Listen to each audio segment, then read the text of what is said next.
In 1836, a mining expedition descended into unmapped caverns beneath the Nevada desert, seeking silver veins rumored to run deeper than any claim yet filed. They carried enough supplies for 3 weeks underground. What they found in those depths wasn't ore, but evidence of something that had lived in the darkness for centuries. Something that walked upright and watched with eyes that caught the lamplight like polished glass. The official report listed the expedition as lost to a collapse. The truth, preserved in a found journal, tells a different story. We assembled at the mouth of the ravine on the morning of April 3rd, 1836. The sun had not yet cleared the eastern ridges, and the air held the sharp cold that the desert gives up before dawn. Frost touched the sage in white patterns that would burn away within the hour. Our breath made clouds that hung and dissipated slowly. I stood with my leather case of instruments and watched the others load the mules with coils of rope, canvas sacks of candles, barrels of water, pickaxes, shovels, and the heavy timber beams we would need to shore up any passage that looked unstable. Captain James Rutherford commanded the expedition, a man of 43 years who had worked mines from Pennsylvania to Missouri before the promise of western silver brought him across the plains. He was tall and spare, with hands scarred from decades of handling rock and rope. His eyes were the palest blue I had ever seen, almost colorless in certain lights, and they missed nothing.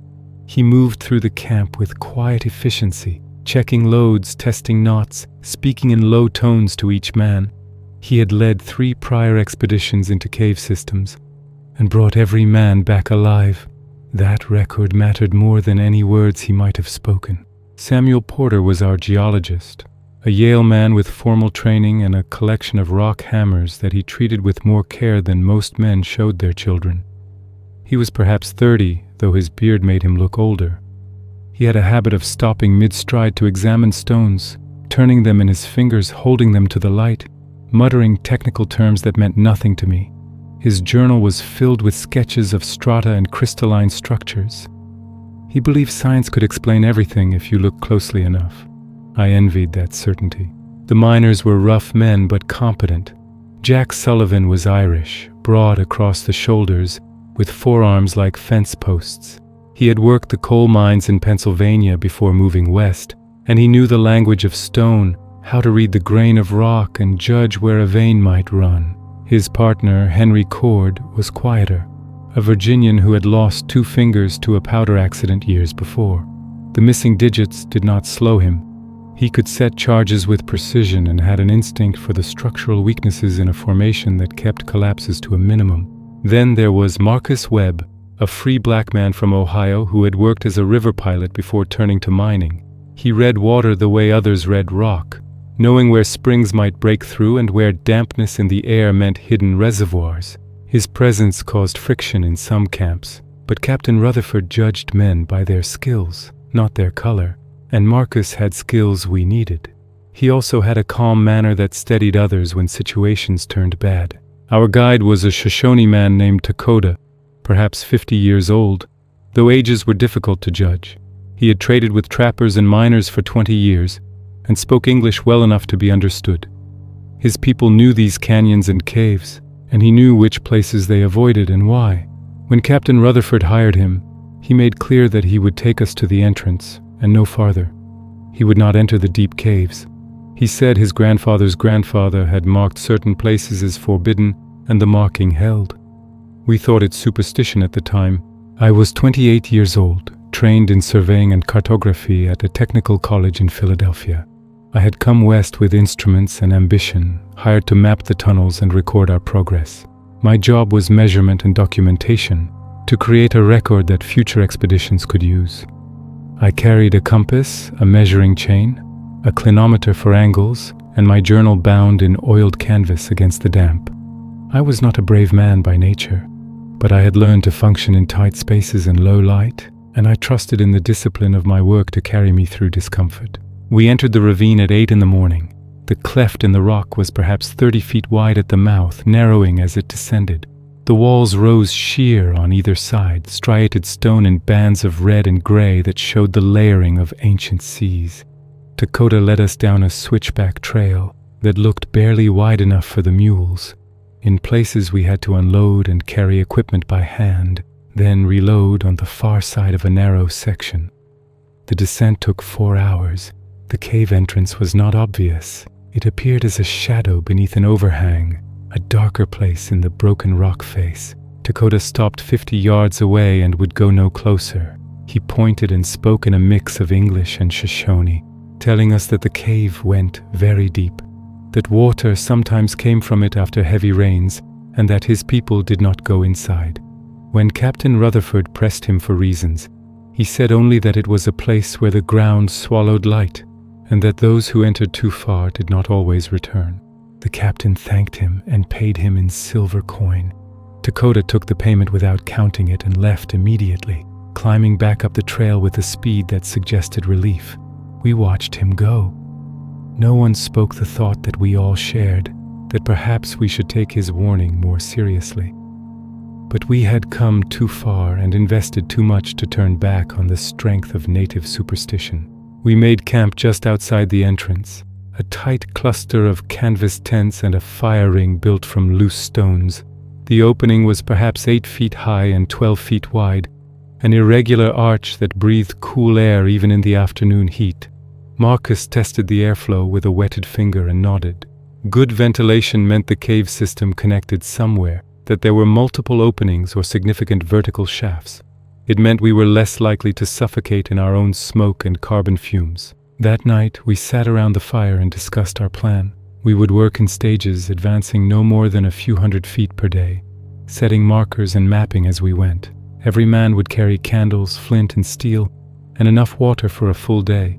We would establish supply caches at regular intervals and retreat to the entrance each night unless conditions made camping inside necessary. We would keep a careful log of time and distance to prevent becoming disoriented in the passages. Captain Rutherford reminded us that caves held dangers beyond the obvious risks of collapse and getting lost. Bad air could kill silently. Water could rise without warning. Vertical shafts could open beneath our feet. We were to stay roped together when exploring new passages and to report any instability immediately. He spoke plainly about the risks, then asked each man if he was willing to proceed. Each man said yes. I said yes as well, though my stomach had begun to tighten with a nervousness I tried to dismiss as simple apprehension. We entered on the second morning. The passage beyond the entrance descended at a moderate angle, wide enough that we could walk 2 abreast. The ceiling was high and irregular, marked with the smooth curves that water carves over centuries. The floor was littered with fallen rock and a fine dust that rose with each step and hung in the air, visible in our lamplight. We carried bullseye lanterns and spare candles, and the light threw sharp shadows that moved with us. The temperature dropped as we descended. Within 100 yards I could see my breath again. The walls were damp in places, slick with moisture that had no obvious source. Marcus ran his hand along the stone and sniffed his palm. "Mineral water," he said. "Not brackish." There was a source somewhere above us, seeping through the rock. It was a good sign for finding larger water deposits. The silence of the cave was unlike any silence I had experienced on the surface. It was not simply the absence of sound, but something more profound, an acoustic deadness that made even our footsteps seem muted and small. When someone spoke, their voice did not echo as I expected, but seemed absorbed by the stone itself. The effect was disconcerting, as if the cave were listening to us, swallowing our sounds before they could travel far. We maintained discipline as we advanced. Captain Rutherford kept us in formation, 2 men in front with lanterns raised, the rest following in a loose line, with 1 man designated to pay out the guide rope. Every 50 paces we stopped while I took compass readings, and Porter examined the rock formations. The work was methodical, almost meditative, and it helped keep our minds focused on the task rather than on the weight of stone above our heads or the darkness that pressed against our small bubble of light. Jack Sullivan proved invaluable in those first hours. He had an instinct for reading stone, for identifying sections of ceiling that looked unstable or floors that might conceal voids. More than once he stopped us and pointed out cracks that suggested recent movement or moisture patterns that indicated hidden water sources. His years in the Pennsylvania mines had taught him lessons that no book could provide. He moved through the cave with a confidence that steadied the rest of us, and I found myself watching him, learning the subtle signs he read in the rock face. Henry Cord was equally skilled, but in a different way. Where Jack read the present state of the rock, Henry seemed to anticipate its future behavior. He would place his hand flat against a wall and stand motionless for long moments, feeling for vibrations or temperature changes that might indicate instability. Once he stopped us entirely and insisted we backtrack 50 yards before taking a different branch. When I asked why, he said only that the floor ahead felt wrong, too hollow. We marked that passage as dangerous and moved on, trusting his judgment even without understanding it fully. We marked our path with chalk arrows every 50 feet and noted the marks in my journal, alongside compass bearings and estimated distances. The passage split twice in the first hour, and we took the larger branch each time, reasoning that water would have followed the path of least resistance and carved the wider route. Porter examined the walls, chipping samples with his hammer and muttering about limestone and ancient seabeds. He said we were walking through stone that had been laid down when this land was ocean floor millions of years before. At noon, by my pocket watch, we stopped to eat hardtack and dried meat. We had descended perhaps 400 feet and traveled nearly half a mile from the entrance. The passage had narrowed slightly but remained passable. The air was good, cool, and dry, with a faint mineral taste. Above us, the ceiling showed the marks of tool work, shallow grooves and flat sections that looked deliberate. Captain Rutherford noticed them at the same time I did. We raised our lamps and examined the marks more closely. They were old, very old, the edges worn smooth by time, but they were unquestionably made by tools, not natural erosion. Someone had worked this passage. We looked at each other in silence. The official surveys showed no prior mining claims this deep in the territory. Trappers had been through the region, and surely indigenous peoples had known of the caves, but this looked like more than casual exploration. This looked like sustained effort, like tunneling. Porter suggested that perhaps Spanish explorers had come through centuries before, seeking precious metals. It was plausible. The Spanish had ranged far north in their colonial period, and they had been skilled miners, but the tool marks did not look like European techniques. They were different somehow. The spacing was wrong, the angle of the cuts. Jack Sullivan ran his fingers along one groove and shook his head. Not iron, he said, not steel. Too smooth. Stone tools, perhaps, or something else. We continued. The passage descended more steeply now, and we played out rope behind us, anchoring it at intervals so we could follow it back if our lights failed. The walls grew closer and the ceiling lowered until we had to stoop in places. The floor became uneven, covered in a layer of fine sand that showed no prints other than our own. That fact registered with me only later, the absence of any other tracks, any sign that animals used these tunnels. At 300 yards deeper, we found the first chamber. The passage opened abruptly into a space so large our lamplight could not reach the far walls. We stopped at the threshold and raised our lamps high. The vault above us climbed into darkness, and the air had a quality of vast emptiness that made our voices sound thin. We entered slowly, spreading out to map the dimensions. The transition from the confined passage to the enormous chamber was jarring in a way that affected us all physically. Several of the men paused at the threshold, needing a moment to adjust to the sudden loss of the stone walls that had pressed close for the past hour. The psychological effect of tight spaces followed by vast openness is well documented in the literature of cave exploration, but experiencing it firsthand was different from reading about it.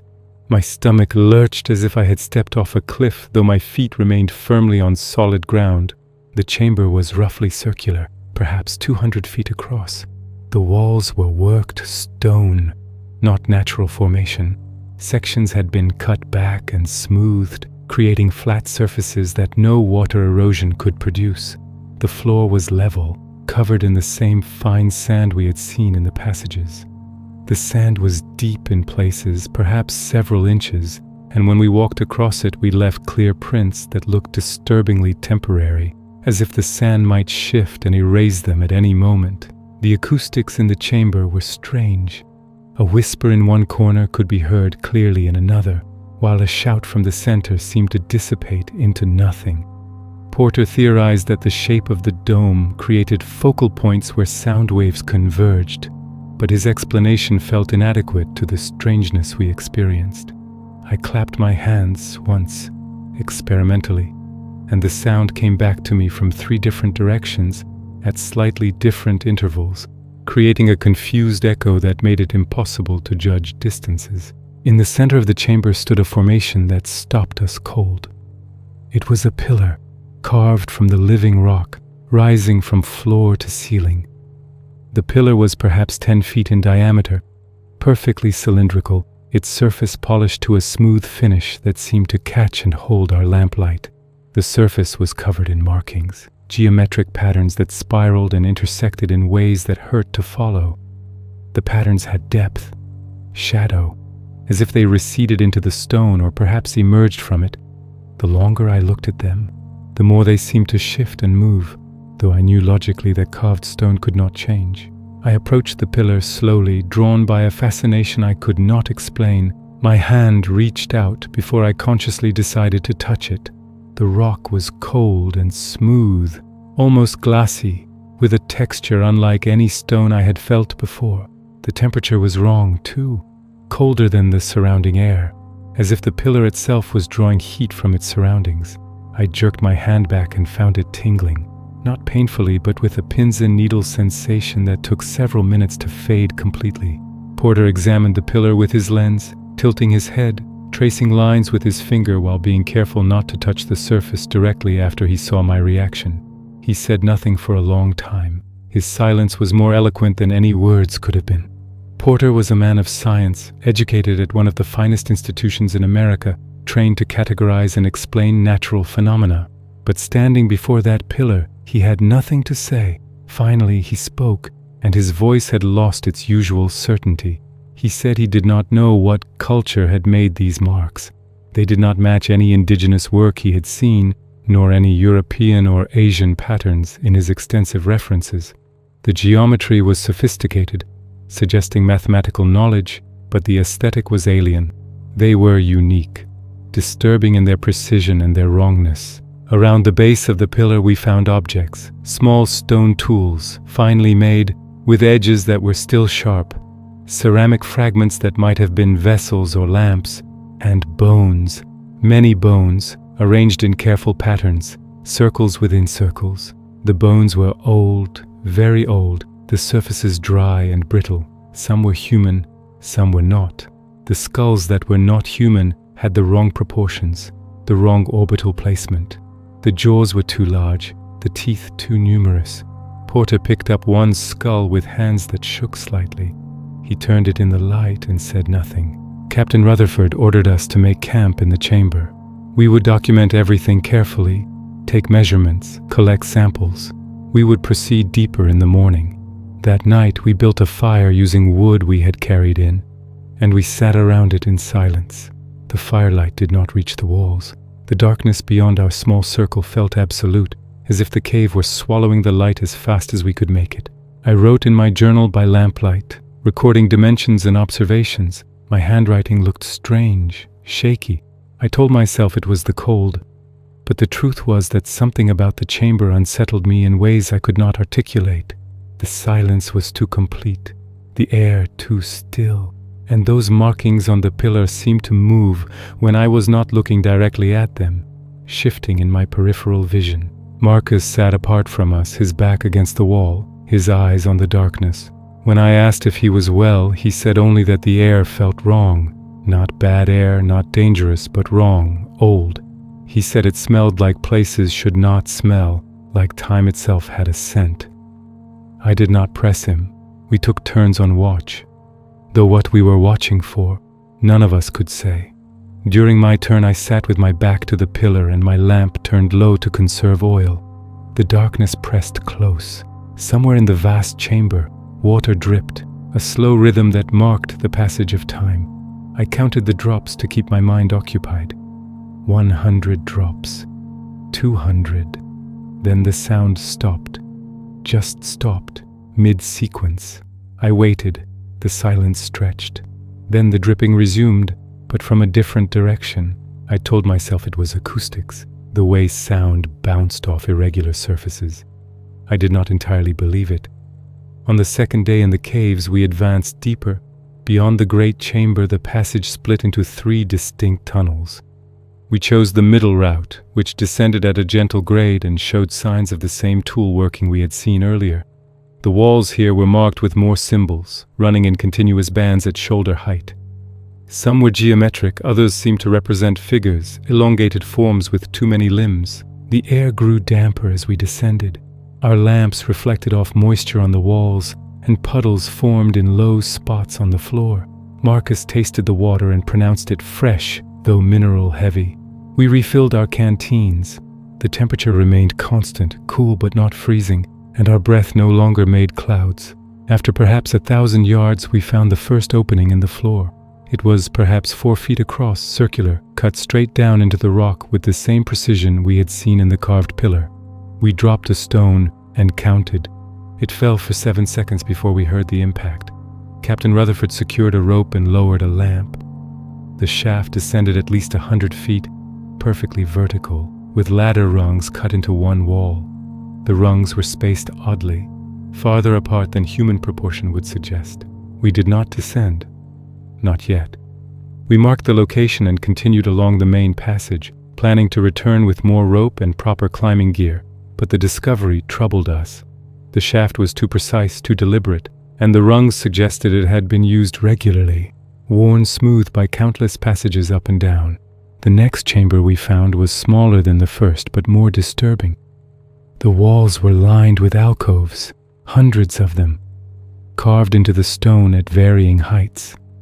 Each alcove was perhaps 2 feet deep and 3 feet wide. Some were empty, others contained bones, arranged with care. The bones were not human, they were reptilian, long and delicate, with skulls that showed intelligence in the structure of the brain case. And they were articulated, assembled as if for display, mounted on stone frameworks that held them upright. Porter approached the nearest alcove and examined the skeleton with his professional detachment. He measured the skull, noting the proportions in his journal. He pointed out features that distinguished these remains from any known reptile. The hands, if they could be called hands, had opposable digits. The pelvis suggested upright locomotion. The size indicated a creature that would have stood perhaps 6 feet tall. He looked at us and said what we were all thinking. These were not animals. These were people, or something very close to it. Jack Sullivan backed away from the wall. He crossed himself and muttered something in Irish that I did not catch. Henry Cord stood very still, his face pale in the lamplight. Marcus said nothing, but his hand moved to the knife at his belt, fingers wrapping around the handle. Captain Rutherford maintained his composure, but I saw his jaw tighten. He ordered us to continue. We would document this chamber and move on. We would not camp here. As we moved through the alcoves, making notes and sketches, I noticed something that made my skin crawl. The bones were not all the same age. Some were ancient, crumbling at the edges, covered in mineral deposits. Others were older, but still intact.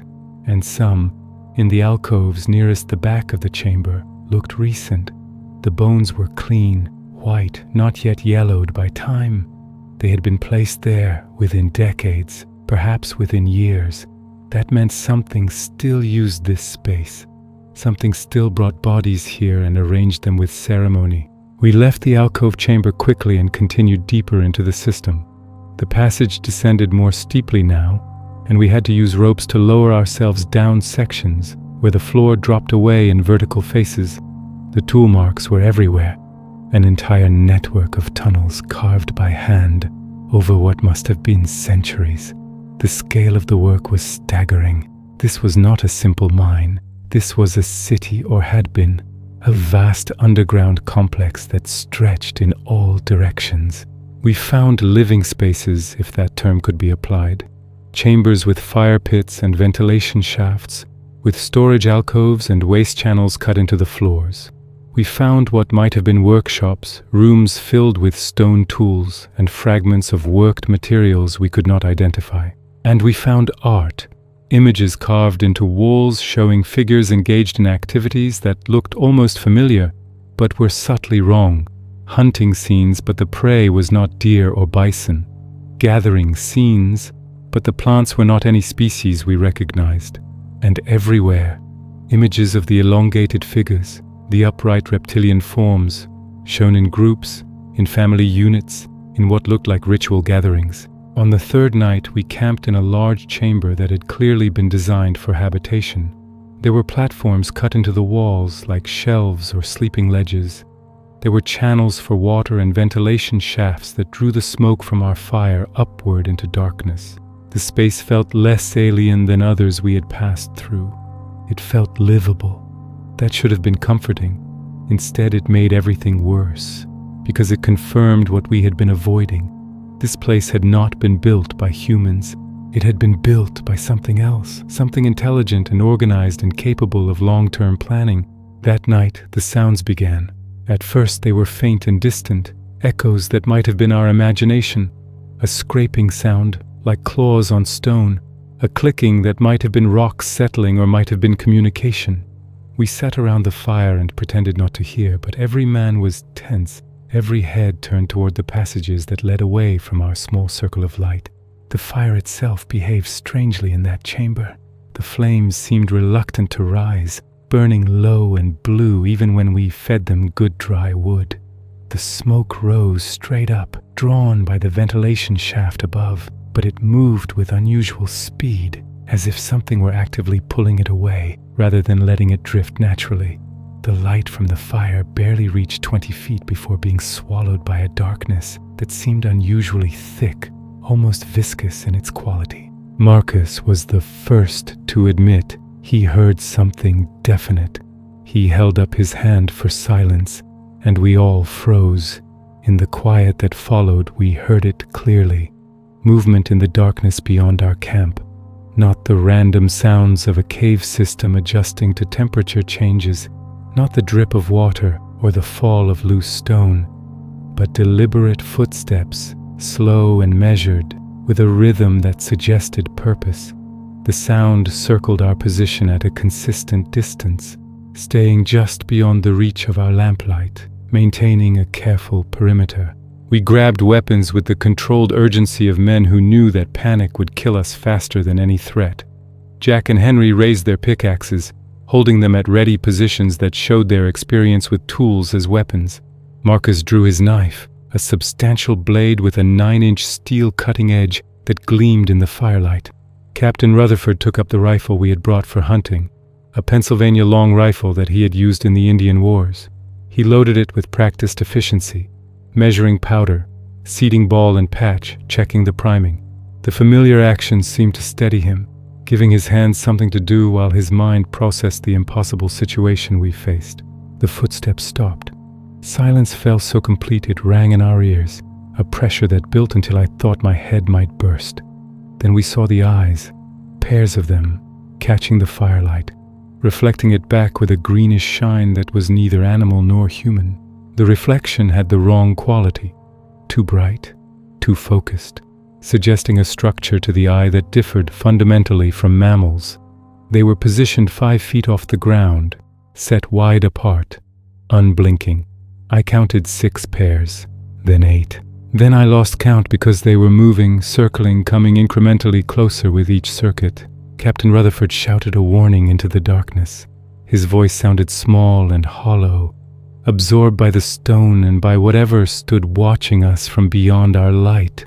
The eyes did not retreat. Instead, we heard something else, something that made the hair on my neck stand straight. A vocalization, low and resonant, that sounded like language. It had the rhythm of speech, pauses and inflections that suggested meaning, questions and responses exchanged between unseen speakers. But the sounds were wrong for human vocal cords. Too sibilant, with clicks and hisses and throaty rasps that no person could produce. Yet the structure, the pattern of communication, was undeniably linguistic. We were hearing a conversation, and we were the subject being discussed. One of the creatures stepped into our light. It moved on two legs upright, with a gait that was almost human but with too much sway, the hips rotating differently, the knees bending at angles that looked wrong. The body was covered in fine scales that caught the light in subtle patterns, each scale overlapping the next in an arrangement that looked almost like chainmail.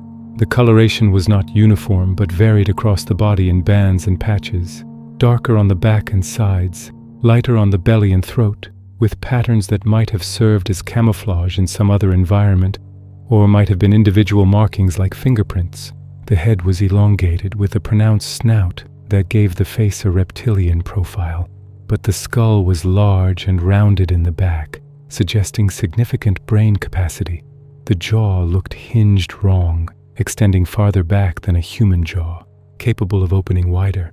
The teeth were visible even with the mouth closed, rows of them, small and sharp and numerous, designed for gripping and tearing rather than crushing. The nostrils were positioned high on the snout, almost between the eyes, with a structure that suggested they could be sealed shut against water or debris.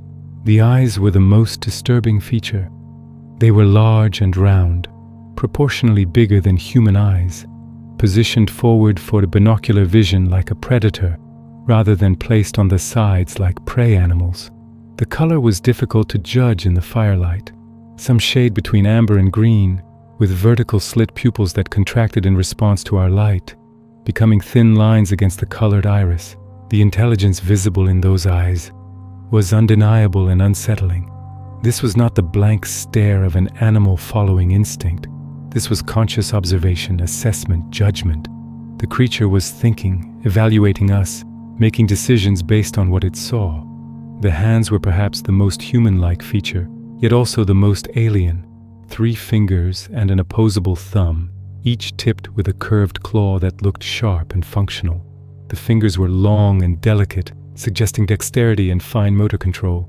The hands moved with purpose as the creature adjusted something at its waist, touching items hung from a woven belt, with the casual familiarity of someone accessing familiar tools. The belt itself was remarkable, woven from plant fibers in a complex pattern that showed skill and patience, dyed in subtle earth tones. It held several items, what looked like a stone knife in a leather sheath, a small pouch made from some kind of hide, and several objects I could not identify in the uncertain light. It wore no other clothing, but the scales seemed to serve the same protective function that clothing would, covering the body completely except for the palms of the hands and perhaps the soles of the feet. The lack of clothing suggested either that modesty was not a concern for this species, or that the caves maintained a temperature that made coverings unnecessary. I suspected the latter, given how comfortable the creature appeared, despite the chill air that made us huddle close to our fire. It stopped perhaps 10 feet from our fire and stood very still, watching us with that unblinking gaze that reptiles maintain. The stillness was complete, not even the small fidgeting movements that humans make unconsciously. It could have been a statue carved from stone, except for the slow rise and fall of its chest as it breathed, and the occasional flick of a transparent membrane across its eyes. A third eyelid that cleaned the surface without requiring a full blink. The gesture was alien but fascinating, a reminder that this being had evolved along an entirely different path from humanity. It tilted its head, studying us, and the gesture was so familiar, so human in intent, that I felt a wave of vertigo. Behind it, others emerged into the light. They varied in size, some smaller and more lightly built, perhaps females or juveniles. They carried spears with stone points and what looked like baskets woven from some plant fiber. They watched us with the same intense focus, utterly silent except for the occasional click or hiss exchanged between them. Captain Rutherford lowered his rifle slowly. He raised his empty hand in what he hoped was a universal gesture of peace. The creature nearest us made a sound, a rising tone that might have been a question. The captain spoke carefully, telling them we meant no harm, that we were explorers, that we would leave. His words meant nothing to them, but perhaps the tone conveyed something. The lead creature turned its head and made a series of rapid clicks. The others responded, and after a moment of what appeared to be discussion, they began to back away. They did not turn their backs to us, but moved sideways, keeping us in view, until they melted back into the darkness beyond our fire. The last thing I saw was those eyes, reflecting green, watching us with what I could only interpret as wariness. We did not sleep that night. We sat with our backs together, facing outward, weapons ready. The sounds continued around us throughout the night. Footsteps, vocalizations, the sense of being observed from all directions. When dawn came, if dawn had any meaning in that eternal darkness, we made the decision to retreat. We would return to the surface, report what we had found, and let others decide how to proceed. We had come seeking silver and found a civilization. That changed everything. But as we packed our equipment, the creatures returned. This time they did not stop at the edge of our light. They surrounded us completely. Dozens of them, more than I could count. They carried weapons openly, spears and stone axes and what looked like atlatls for throwing darts. Their posture was clear. We were not going to leave. The lead creature, the same one from the night before, stepped forward. It gestured with its clawed hand, a motion that clearly meant follow. Captain Rutherford hesitated, then nodded. We had no choice. We gathered what we could carry and followed the creature deeper into the tunnels. They took us down vertical shafts using those ladder rungs spaced too far apart, forcing us to stretch and struggle while they climbed with ease. Down passages that narrowed until we had to crawl on hands and knees, down into sections where the air grew thin and hot, where vents pumped steam that scalded our skin. We lost all sense of direction, all sense of how far we had come. The passages twisted and doubled back, rose and fell, split and rejoined. They were leading us through a maze that only they could navigate. After hours of descent, we emerged into the largest chamber yet. It was vast beyond comprehension, a cavern that might have held a small town. The ceiling was lost in shadow, though ventilation shafts let in thin spears of daylight from somewhere high above, creating columns of pale light that cut through the darkness at steep angles. Dust motes danced in those beams, and I realized we were seeing sunlight for the first time in days, though it reached us filtered and diminished, barely enough to illuminate anything beyond the shafts themselves. The walls were carved into terraces, layer upon layer, climbing upward like the seats of a vast amphitheater, each terrace lined with the openings to dwelling spaces. The openings were regular in size and spacing, suggesting careful planning and organization in the construction. Some were fronted with what looked like woven screens or curtains, providing privacy. Others stood open, dark rectangular mouths that gave glimpses of the spaces within. The terraces were connected by carved stairways that zigzagged up the walls, wide enough for single-file passage, with handrails cut into the stone at waist height. The scale of the excavation was staggering.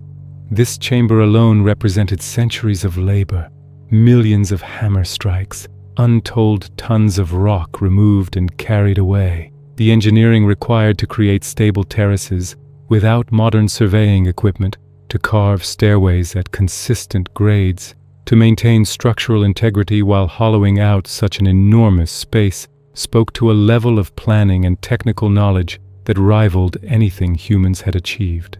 And this was just one chamber in what appeared to be a vast interconnected complex. In the center of the chamber was a pool of water, roughly circular, perhaps 50 feet across.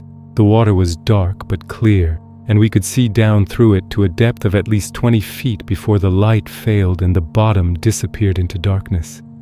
The pool was fed by a spring that bubbled from below, the water rising in gentle pulses that sent ripples across the surface. The sound of the spring was soothing after days of near silence, a constant burble that filled the chamber with white noise. Around the pool were cultivated areas, gardens of some kind arranged in rectangular plots divided by low stone walls. The plants were pale and strange, lacking the green chlorophyll of surface vegetation. They grew in organized rows, carefully tended, with irrigation channels cut into the stone to direct water from the pool to each plot. Some plants looked like mushrooms, with thick stems and broad caps in shades of gray and cream. Others were more vine-like, spreading across the ground in tangled masses that might have been deliberately trained to grow in those patterns. Still others stood upright like small trees, their branches bare of leaves, but covered in some kind of pale growth that might have been edible fruit or might have been spore-producing structures. The sophistication of the agriculture was remarkable. This was not casual foraging or simple gathering, but organized farming, developed over generations, optimized for the specific conditions of perpetual darkness and limited water. Someone had experimented with different species, selecting for those that could survive without sunlight, that could extract nutrients from the mineral-rich water and the decaying matter in the soil. Someone had designed irrigation systems and crop rotation schedules. This was civilization. The population of the chamber numbered in the hundreds. Males, females, young. They stopped their activities to watch us pass, their heads turning in unison, their eyes reflecting the lamplight we carried. The silence was oppressive. No one spoke. No one made a sound. They simply watched as we were led across the chamber floor toward the far wall. We were taken into a large tunnel and then into a chamber that appeared to be some kind of council room. The walls were covered in carved murals showing the history of this people. I saw images of the surface world, of sun and sky and open land. I saw images of warfare, of conflict with human figures that carried primitive weapons. I saw images of retreat, of descent into the earth, of sealing passages behind them. And I saw images of adaptation, of generations learning to live in permanent darkness. In the center of the chamber sat an individual that radiated authority. It was older than the others, the scales dulled with age, the body more hunched, but the eyes were sharp and knowing. It gestured for us to sit. We sat. Around us, other individuals took positions, forming a semicircle. We were being judged. What followed was an attempt at communication that lasted hours. They had no common language with us, but they were intelligent enough to try. Through gestures and drawings in the sand, through demonstrations and careful observation, we began to understand fragments. They called themselves something that sounded like Hafsha. They had lived in these caves for generations beyond count. They had been driven underground by humans, by our ancestors, who had feared them and hunted them until they had no choice but to hide in the deep places of the earth. They showed us scars on some of their number, old wounds that spoke of past conflicts. They showed us artifacts taken from human dead, weapons and tools from decades or centuries past. And they made clear, through gesture and tone, that they wanted us gone. Not just from their chamber, but from the caves entirely. Our presence threatened to reveal their existence, and they could not allow that. But they could not simply release us either. We had seen too much. We knew the tunnels existed, knew they were inhabited. If we returned to the surface and spoke of what we had found, others would come. Miners, soldiers, curious explorers. And the Hafsha would be forced to fight or flee deeper still. Captain Rutherford tried to negotiate. He drew in the sand, showing the surface, showing towns and settlements, trying to explain that we could keep their secret, that we could seal the entrances, that humans need never know. But they did not trust, and I could not blame them. Humans had proven untrustworthy before. The council deliberated. We sat in silence, exhausted and afraid, while they communicated in their clicking language. Finally, the elder made a decision. We would be allowed to live, but we would not be allowed to leave. We would remain in the caves, in a separate chamber, kept away from the general population. We would be fed and given water, but we would be prisoners. For how long, they did not say. Perhaps forever. We were taken to a smaller chamber deep in the complex, far from the main gathering areas. The entrance was too narrow for us to force our way through in a group, and a guard was posted outside. We were given food, some kind of pale fungus that grew in the darkness and had a bland, starchy taste. We were given water from the underground springs, and then we were left alone to contemplate our situation. Days passed. We marked time by sleep cycles, though in the eternal darkness sleep became irregular. We talked in low voices about escape, but every plan seemed futile. We did not know the way out. The tunnels were vast and confusing, and the Havshah knew every passage, every shaft, every hiding place. They moved in the darkness as easily as we moved in daylight. Marcus suggested we try to establish better communication, to learn their language, to find common ground. He spent hours at the entrance to our chamber, attempting to interact with the guards. At first, they ignored him, but gradually curiosity overcame their reticence. One of the younger guards began to respond to his gestures, to teach him words. Marcus had a gift for language, and within a week he could understand basic concepts. Through Marcus, we learned more about the Havshah. They were an old race, far older than humans on this continent. They had once lived on the surface, in the warm deserts and canyons, but humans had arrived and seen them as monsters, as demons to be destroyed. Wars had been fought, the Havshah had lost. They were peaceful by nature, not suited for sustained conflict. So they had retreated underground into caves they had known about for generations, and they had adapted.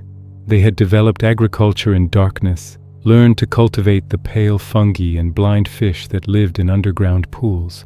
They had built a society that functioned without sunlight, but they were dying. Slowly over generations, their numbers had declined. The genetic pool was too small. Disease took the young. The isolation was killing them as surely as warfare had. They needed space, needed access to new resources, but they could not expand without risking discovery. We represented everything they feared, proof that the surface world still threatened them. After 2 weeks in captivity, the elder came to our chamber. Through Marcus, he told us that a decision had been reached. We would be released, but under conditions. We would be led out through a passage that emerged far from where we had entered, in a remote canyon 2 days' travel from any settlement. We would be given supplies and water, and we would be warned that if we ever spoke of what we had seen, if we ever revealed the location of the caves or the existence of the Havshah, they would know. They had watchers on the surface, members of their kind who could pass for human in dim light or from a distance. They would track us, and they would act. It was not a negotiation. It was an ultimatum. We agreed. What choice did we have? They led us out by a different route, through tunnels that climbed gradually toward the surface. The journey took 3 days. We were blindfolded for much of it, led by rope through passages we could not see.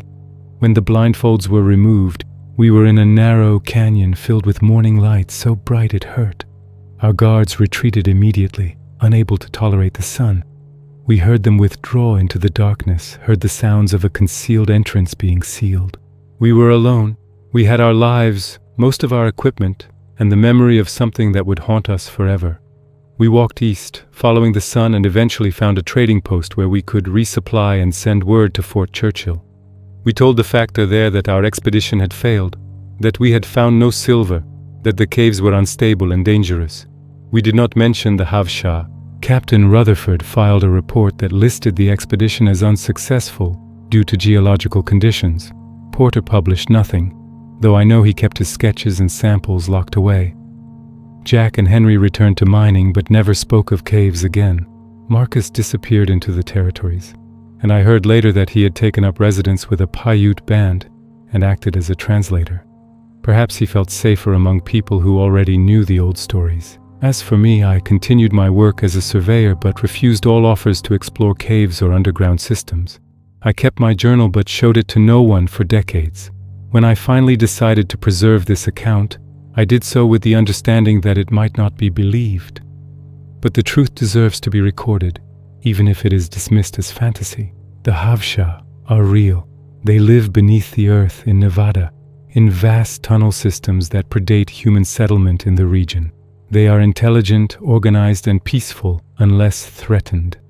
They want only to survive, to maintain their hidden existence, to raise their young in safety. They are not monsters. They are people as surely as we are, just made differently, and they are watching. I know this because over the years since my release, I have seen signs. A figure in the desert at dusk, moving on 2 legs but with the wrong proportions. Tracks in the sand near cave entrances, 3-toed and clawed. And once, I saw eyes reflecting firelight from beyond my camp. watching me with intelligence and recognition. I kept the secret. We all did, those of us who survived. But I am old now, and the burden of silence grows heavy. So I leave this account, hidden among my papers, to be found after my death. Let others judge whether to believe it. Let others decide whether to seek the caves. But know this, if you find them, if you descend into the darkness and meet the Havsha, remember that they were here first.